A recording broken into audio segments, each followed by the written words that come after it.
People think crying easily means you're emotionally weak. But most of the time, your nervous system reacted before your social mask ever did. That's why tiny moments can destroy you for hours, while everyone else moves on in minutes. A shift in tone, a kind sentence, one strange look across the room.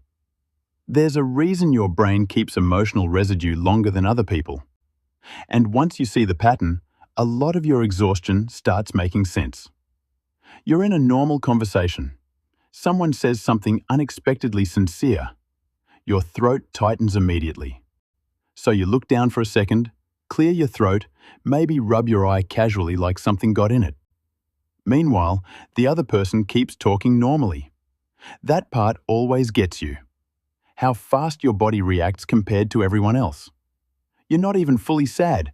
You just suddenly feel too emotionally exposed for a moment that wasn't supposed to matter this much.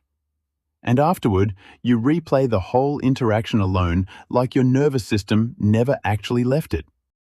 This usually gets explained as being too sensitive, but that explanation misses what's actually happening inside your brain and body. Because people like you don't just notice emotion differently, you stay neurologically connected to it longer. If this feels uncomfortably familiar already, stay with me. This gets more specific, because the first thing you need to understand is this. Your body often reacts before your mind has time to catch up. You know that moment when your voice almost cracks unexpectedly? Suddenly, you're spending more energy managing your facial expressions than actually holding the conversation. When you receive sincere feedback, your throat tightens before you can even process the words. You find yourself staring upward, pretending to be deep in thought just to keep the tears from falling. Sometimes, you casually rub your eye to hide the fact that you're being affected. Or you might give a light, awkward laugh to mask the intensity of what you're feeling. These reactions don't feel cinematic or beautiful. They're socially inconvenient. Your nervous system reacts before your social mask even has a chance to catch up. Your brain flags emotional meaning at an incredible speed. Long before logic can organize the moment, your body has already made its move. You felt it before you understood it. The cost of this is that you are constantly monitoring your own face in every sensitive situation. Even a simple act of kindness can feel like a risk you need to manage. You're using so much mental power just to appear composed. Most people don't realize how often you rehearse looking normal. And that is the very first thing people misunderstand about you. Some people leave a conversation and move on immediately. But you leave carrying the entire emotional atmosphere home with you. You walk into a crowded restaurant and instead of enjoying the vibe, you feel drained by the invisible chaos. You instantly notice the tension between two people even though they're both smiling. You hear the irritation hidden under the words, "I'm fine," and that tone replays in your head for hours. You find yourself analyzing the smallest shift in someone's voice long after the meeting is over. Your nervous system filters less emotional data than others.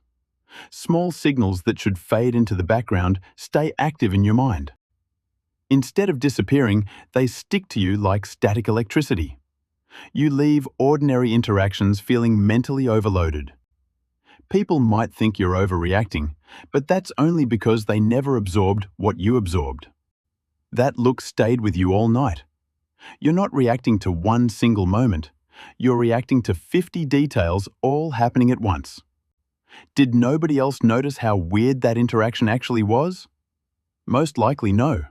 And the thing is, noticing the emotion isn't even the exhausting part. Some people witness emotion from a distance, but your nervous system walks directly into it barefoot. You feel a heavy weight after someone vents to you. Your entire mood shifts the moment you walk into a tense room. You might even find yourself crying after witnessing a random act of kindness between strangers. After any emotionally intense conversation, the only thing you crave is total silence. Your brain mirrors emotional energy automatically. It doesn't stop at understanding, it simulates. It recreates that emotional state inside your own body. You end up carrying emotional residue that doesn't even belong to you. Your body stays activated long after the event has ended. You feel a deep, physical exhaustion that sleep can't always fix. You confuse emotional exposure with emotional closeness. Your body keeps emotional tabs open long after everyone else has closed theirs. Why do you still feel this hours later? Because you didn't just observe the moment, you absorbed it. And eventually, your brain starts treating emotional vigilance like survival. Nobody had to scream at you for your brain to learn that emotions were dangerous. Sometimes, one look was enough. You learned to swallow your tears while standing in a public space. You spent minutes in bathroom mirrors trying to regain your composure before walking back out. You remember being told to stop being dramatic, so you looked down, trying to make your feelings invisible. Your brain linked emotional expression with rejection or embarrassment. Now, your nervous system treats vulnerability like exposure to a threat. You don't just feel your emotions anymore. You manage them. You hide them, and you apologize for them constantly. Your inner voice is always whispering, "Don't make this visible." You became emotionally quiet before you became emotionally calm. You're exhausted partly because you never stop self-monitoring. You're spending every second trying to look like you're okay, even when you're not. Most people don't realize how much energy it takes just to stay still. But there's another uncomfortable part that nobody mentions. You keep calling yourself empathetic, but sometimes you're just emotionally overexposed. You stay available for emotionally draining people even when you have nothing left to give.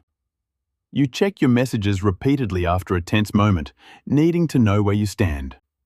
You carry heavy conversations all the way into your bedtime. And then, you feel guilty just for needing some distance. Your brain confuses emotional awareness with emotional responsibility. You absorb everything first and try to filter it much later.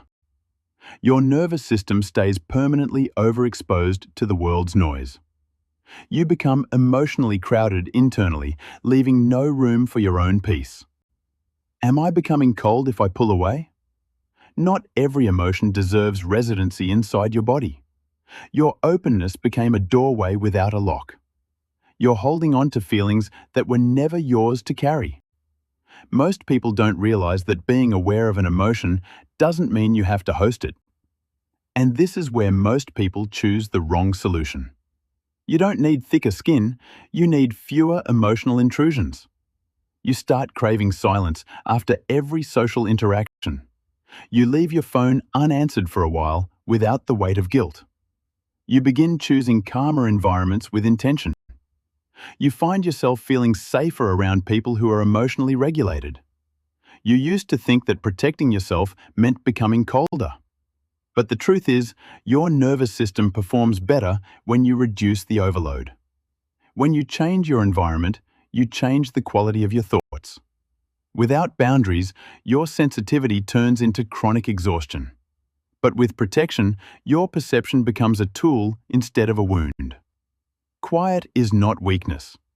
Your nervous system was never built for constant emotional traffic. You don't need to become numb to the world. You just need to be more selective about what reaches your inner self. And this is where you begin to reframe who you really are. You spent years trying to become harder to affect. Meanwhile, your nervous system was begging for recovery, not suppression. You sit alone decompressing after social events, mistaking your emotional exhaustion for weakness. But that fatigue isn't a flaw. It's the result of carrying intense emotional weight without protection, without language, or without recovery. Awareness without regulation becomes overload, but awareness with boundaries becomes clarity. Without understanding this, you keep treating yourself like the malfunction. You realize now, so that's why I've been tired for years. You were overloaded, not broken. Your sensitivity was never the wound. Your lack of protection was. You finally recognize the patterns instead of apologizing for them. You don't need to change how you feel. You just need to change what you allow to stay. Because at the end of the day, not every emotion deserves residency inside your body. But sometimes this need for protection turns into something else entirely. It turns into a total withdrawal from the world. The problem was never that you felt too much. It's that your nervous system stayed emotionally open long after the moment ended. You spent years trying to become less affected instead of learning how to recover. You're likely the person who notices the shift in someone's tone before anyone else does. And then you carry it home quietly. Your nervous system remembers what other people emotionally discard. I have a question for you. What drains you faster? Emotional tension or pretending you're unaffected by it? If these videos help you recognize patterns you couldn't explain before, stay close. There's more we need to unpack about emotional withdrawal, overstimulation, and why some people slowly disappear socially without even realizing it. Some people leave a conversation and fully leave it. You don't always get that luxury.